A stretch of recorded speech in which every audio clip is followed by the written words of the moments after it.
दर्शक हो नमस्कार. वेधकमध्ये स्वागत आहे. मी प्रशांत आराध्य. आमचं चॅनल आपलं कसं वाटतं प्रतिक्रिया द्या, सबस्क्राईब करा, लाईक करा, शेअर करा. विषय आहे विधान परिषद निवडणुकीचा. सोलापूर जिल्हा स्थानिक स्वराज्य संस्था विधान परिषदेची निवडणूक लागलेली आहे. आज उमेदवारी अर्ज भरण्याचा शेवटचा दिवस आहे.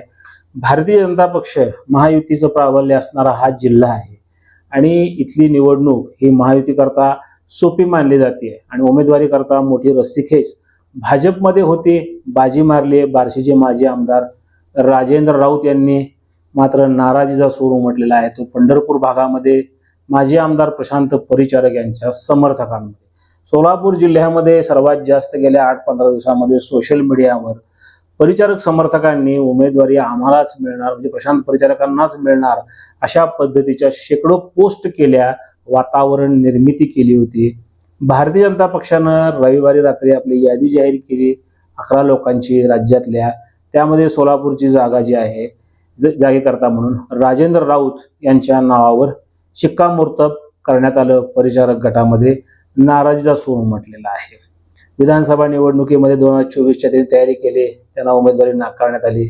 त्याच्यानंतर 9 जागा ज्या विधान परिषदेत रिक्त झाल्या होत्या आमदारांमधले आमदार त्याही वेळी परिचारक समर्थकांनी मागणी केली होती. मात्र त्यांना पुढे बघू म्हणून सांगण्यात आलं. आता स्थानिक स्वराज्य संस्थाची जी निवडणूक लागलेली आहे विधान परिषदेची, खरं तर ह्याच्या मागचे आमदार हे प्रशांत परिचारकच होते.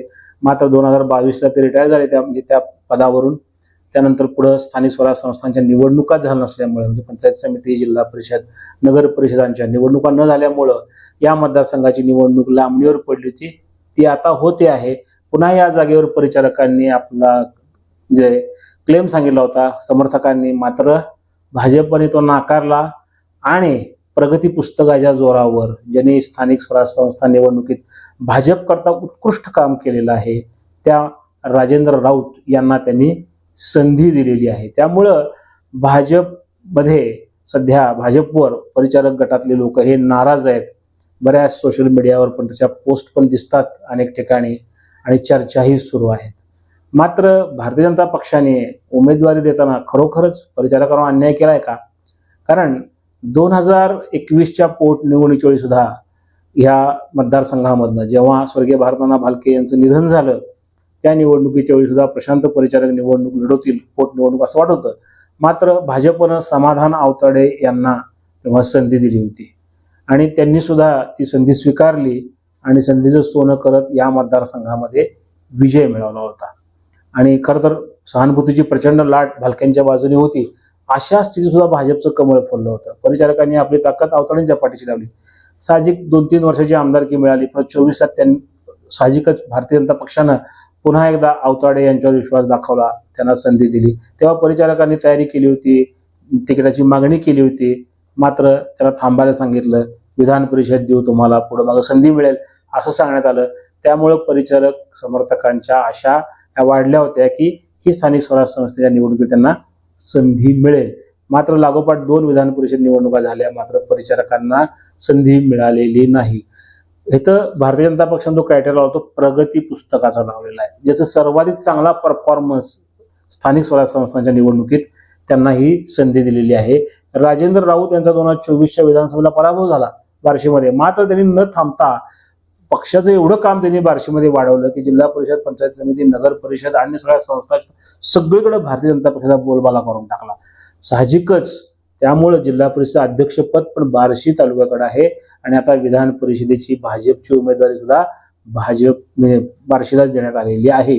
आणि राजेंद्र राऊत यांचा हा परफॉर्मन्स सर्वात उजवा सोलापूर जिल्ह्यामध्ये ठरला. खरं तर भारतीय जनता पक्षामध्ये खूप नेते या अलीकडच्या काळामध्ये आले. मोहोळचे माजी आमदार राजन पडले असतील, यशवंत माने असतील, रणजितसिंह शिंदे असतील, माढ्यामध्ये विक्रमसिंह शिंदे असतील, रश्मीताई बागल असतील, असे अनेक नेते भाजपमध्ये आले. त्याचबरोबर माळशिरसमध्ये खूप काम करणारे राम सातपुते आहेत. सगळ्यांनाच वाटत होतं की कोणाला कोणाची संधी मिळेल. मात्र साखरपट्ट्यात यंदा उमेदवारी न देता भारतीय जनता पक्षानं मराठवाड्याचा प्रवेशद्वार असलेल्या बार्शीमध्ये संधी दिलेली आहे.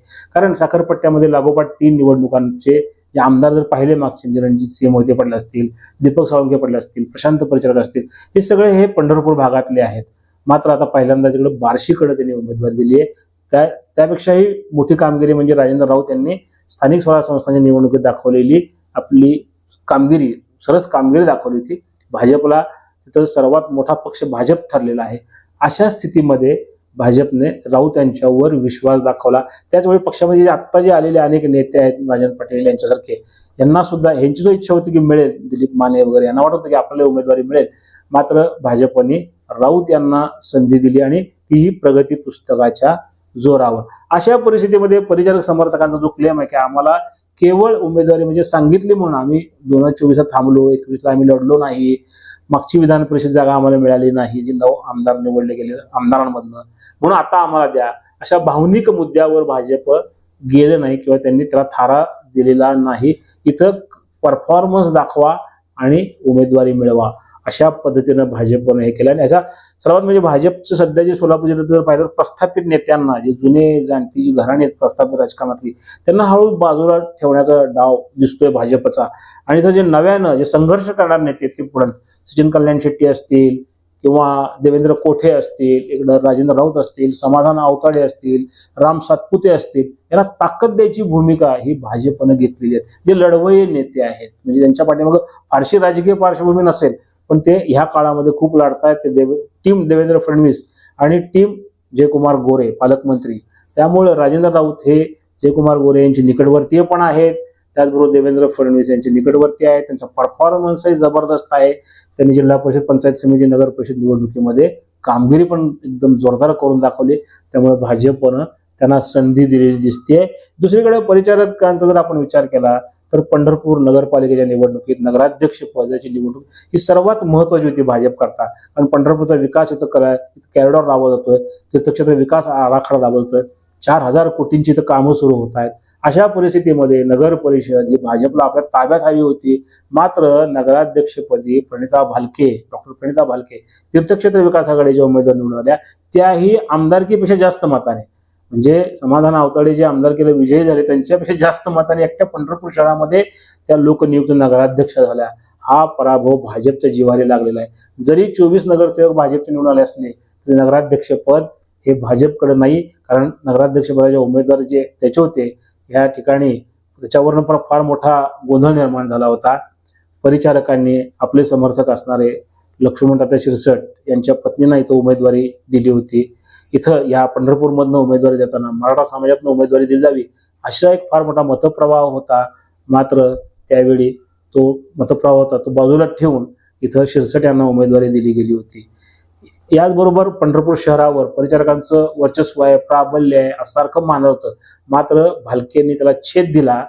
2024 आणि 2021 निवडणुकीमध्ये, याचबरोबर उत्तर कारखाना निवडणुकीमध्ये पराभूत झालेले भगीरथ भालके आणि त्यांच्या पत्नी प्रणिता भालके ज्या नगराध्यक्ष आहेत, त्यांनी पंढरपूर शहर आणि मंगळवेढ्यामध्ये शहरामध्ये जबरदस्त जोर लावला. तीर्थक्षेत्र विकास आघाडीला इथं चांगलं यश मिळवून दिलं आणि पुन्हा भालके गट हा जोमाने इथल्या राजकारणामध्ये उभा राहिला. आणि त्याचं पुढं जिल्हा परिषद पंचायत समितीला पण दिसून आलं. कासेगाव सगळा गट सुद्धा त्यांनी इथं जिंकला. त्यामुळं जो बॅकफुटवर गेलेला भालके गट होता तो पंढरपूर भागात आणि मंगळवेढ भागामध्ये पुन्हा एकदा पुढे आला राजकारणामध्ये. आणि याचा फटका समाधान आवताडे यांना बसण्याची शक्यता पण जास्त आहे. कारण विधानसभेला समाधान आवताडे यांची लढत ही 2 निवडणुकांमध्ये सलग भालकेंबरोबर झालेली, भगीरथ भालकेंबरोबर. मात्र आता नगरपालिका निवडणूक, जिल्हा परिषद निवडणुकीमध्ये भालके गट हा स्ट्रॉंग झाला आहे आणि तोही पंढरपूर भागामध्ये जिथं परिचारकांचं प्राबल्य आहे. अशा स्थितीमध्ये आणि पंचायत समितीला सुद्धा परिचारकांच्या बालेकिल्ल्यातच त्यांना बरेच ठिकाणी पराभूत व्हावं लागलं त्यांच्या उमेदवारांना. आणि शेवटी वसंतनाना देशमुख यांचे समर्थक असणाऱ्या सदस्यांचा पाठिंबा घेऊन राष्ट्रवादी काँग्रेस, अजित पवार गटाचे जे उमेदवार आहेत त्यांचा पाठिंबा घेऊन जे निवडून आलेले पंचायत समिती सदस्य, पंचायत समितीमध्ये सत्ता स्थापन करावी लागली. कारण विरोधकांना आणि परिचारकांना समसमान इथं जागा मिळाल्या होत्या. त्यामुळं राऊत आणि परिचारक यांची जर कामगिरी पाहिली तर यात राजेंद्र राऊत यांची कामगिरी ही सरस होती. आणि पक्षानं भावना, मैत्री, परिचारकांचे आणि देवेंद्र फडणवीस यांचे असणारे संबंध ह्याच्याकडे फारसं लक्ष न देता परफॉर्मन्सवर लक्ष दिलं आहे. नव्यानं भाजपमध्ये अनेक नेते आलेले आहेत. मोहोळ, माढा, करमाळा, सांगोला, अनेक ठिकाणून अनेक नेते सध्या पक्षामध्ये येत आहेत.